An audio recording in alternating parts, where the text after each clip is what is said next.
ஒரு ஊரில் ஒரு அப்பா அம்மா இருப்பாங்களா, அவங்களுக்கு ஒரு பொண்ணு இருக்குமா. அதுக்கப்புறம் பக்கத்து ஊரில் வந்து ஒரு அப்பா அம்மா, அதுக்கப்புறம் அவங்களுக்கு ஒரு பையன் இருப்பானா. 2 பேரையும் சின்ன பிள்ளைய சொல்லி வச்சுருவாங்க, 2 பேர்த்தையும் கல்யாணம் பண்ணி வைக்க போகிறேன் அப்படின்னு சொல்லிட்டு. அதனால் சின்ன பிள்ளையிலேருந்து ஆசைப்பட்டே இருப்பாங்களாம். எல்லா டைமுமே எதையாவது ஒன்று சொல்லிட்டு 2 பேரும் மீட் பண்ணிட்டே இருப்பாங்களாம். இந்த பழக்கம் அப்படியே சைல்ட்ஹுட்லேருந்து அப்படியே இருக்குமா, கண்டுக்கவும் மாட்டாங்களாம். ரொம்பவே பாசமாக அப்படியே இருந்துகிட்டு இருப்பாங்களாம். திடீர்னு என்ன பண்ணுவாங்கன்னா, 2 பேர்த்தையுமே என்ன சொல்கிறாங்கன்னா, இது மாதிரி வந்து கொஞ்ச நாள் வரைக்கும் உங்களுக்கு வந்து எப்படி சொல்கிறது, ரொம்ப பிரச்சனையாக இருக்குது, அதனால் வந்து 2 பேருமே பிரிஞ்சிருக்கட்டும் அப்படின்னு சொல்லிடுவாங்களாம்.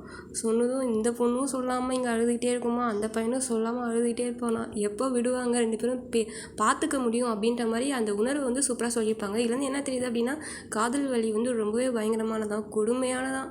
அதை மட்டும் வராமல் பார்த்துக்கணுமா, வந்தால் நம்ம மனுஷங்களை இருக்கவே விடாதான், ஒரு நிமிஷம் கூட இருக்கவே விடாதான். அந்த பொண்ணே சொல்லியிருப்பாங்க, எப்படின்னா அந்த ஸ்டோரியில் சொல்லியிருப்பாங்க, அப்படியே ஒரு நிமிஷம் கூட இருக்கவே முடியல, காதல் வலியாக இருக்குது அப்படியே சொல்லி அழுதே முடிச்சிருப்பாங்க.